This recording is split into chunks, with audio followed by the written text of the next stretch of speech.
Hey guys, have you heard about a heartbreaking story about a 3-month baby called Kalanzi? Um, as a mum, this was a hard one because, there are so many situations in which parents are unjustly treated and may have their children removed. But there are some that social services and the services that identify these problems are spot on. So Nazli Merthoca was 24 and she was from Hackney.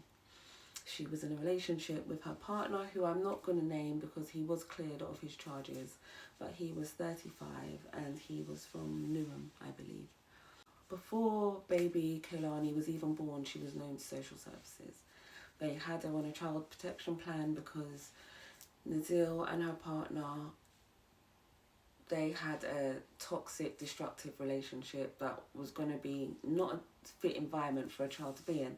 So her partner undertook however many hours of, safeguarding courses as a new parent, etc., and passed and was deemed fit to have Kaylani. I'm lying. 3 months into Kaylani being born, her mother called 999 saying that her daughter had stopped breathing.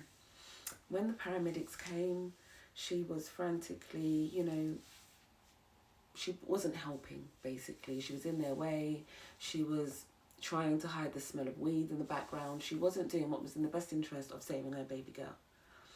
For 15 days, baby Kaylani fought in Great Ormond Street Hospital whilst in a coma until they decided to switch her off. Nazli, baby Kaylani had just gotten ill. She doesn't know what was wrong. She wasn't breathing. She had just gotten ill. Her post-mortem revealed that Kaylani had severe brain damage caused by probably shaking. She had a fractured arm, broken ribs, broken leg. But, this baby had been battered and bruised, and these injuries were weeks, if not months. Well, had to be weeks. She was only 3 months old, so it was weeks that she had had these injuries. So not only had she died in such a horrible manner, but she had suffered for a little bit first. Not even a little bit, because that must have been it was a lifetime to that little girl. And what breaks my heart is she was so beautiful. She was actually, I don't understand, and I'm not hearing them talk about weed. Weed doesn't make you do that to a baby. Do you understand? So I'm not hearing weed. There had to have been something else involved there. And they do say that drugs were involved, but they don't mention what. So I'm not going to label anything. But those of us that know there was more than that going on. Now, what bugged me in this case was they've pulled up on outside her grandmother's house in Homerton, where herself, her partner, and baby Kaylani had been living. So where she had gained these injuries, that's where they'd been staying, in her grandmother's house. So you were actually doing this to your baby girl in a family home. And this family, her family, loved Kaylani.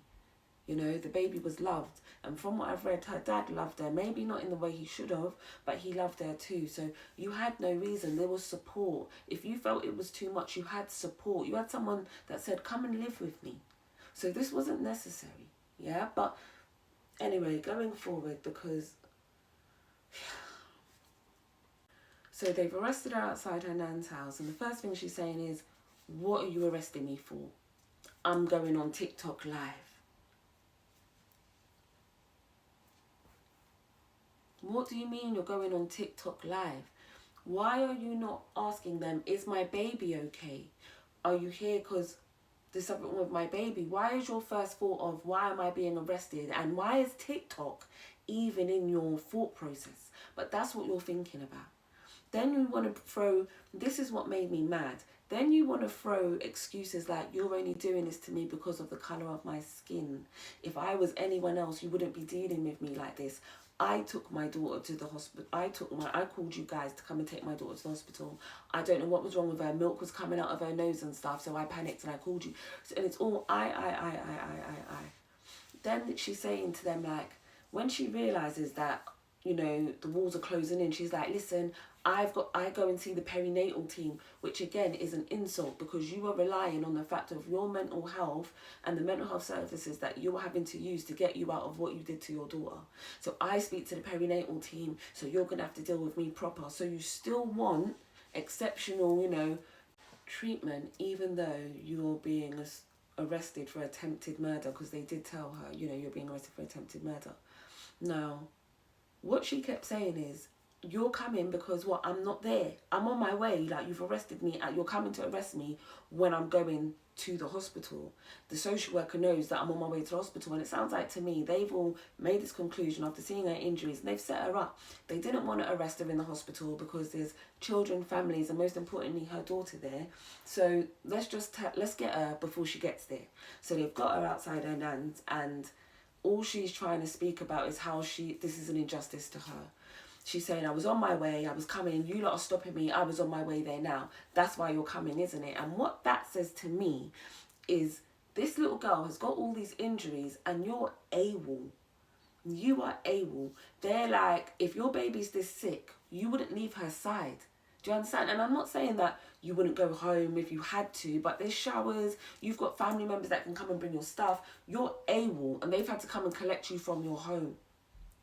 So that's why the finger started turning to you and stuff. That's why you've been arrested. Her partner or husband, I don't know who it was, he was cleared of causing, you know, the little girl to die or allowing it. But in my eyes, you lot know the relationship you're in, and you know that this woman's volatile. And I'm pretty sure you've seen her act in a certain way once, twice. Once is enough, and you didn't do anything. So regardless of what the judge says, forever you're gonna have to hold that, because you know the woman that you had a baby with. You may not have known in the beginning, but you definitely knew. Like, if you listen to the actual interview, what's crazy is all her ad-libs. She's got so many of them. You're not gonna grab me, you're not gonna touch me, I'm gonna come to the police station voluntarily. Like, the entitlement is crazy. And what I don't like about British media is, this woman has done this, yeah, and not only, like, she's just a British woman. She's British woman. You don't need to worry about where her family and background of. She's a British woman, but they're going hard into her family background, and that's just petty. She's just a woman. She literally is. Like, she talks like you and me. She's grown up here. They got her in East London. Like, it doesn't matter about her background. It's her. And what she did to that little girl. And I say what she did to that little girl because she's been found guilty. She's being sentenced on the 15th of December. So, you know, appeal babes, prove us wrong. But again, you know, my stance on people that hurt children is pretty much the same stance of everyone that's on the wing that she's going to be sitting on. So she's going to have to take it up with them. Do you know what I mean? That little girl was 3 months old. You couldn't last 12 weeks as a mother and put your own selfish needs aside. God knows what you were doing while you were pregnant. Like, even looking at you, just look a mess. And I'm not even talking a newborn mum mess. And before anyone gets on to me, I am a mother. Yeah, so I do know how it gets. Yeah, I do know how it gets. And let me tell you this. No. You do not do that to your baby.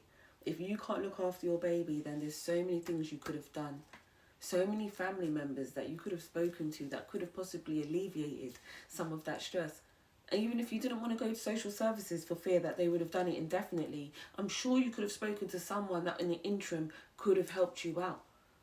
Instead, you sat there and took all that frustration out on your beautiful 3-month-old little girl, you disgusting piece of shit.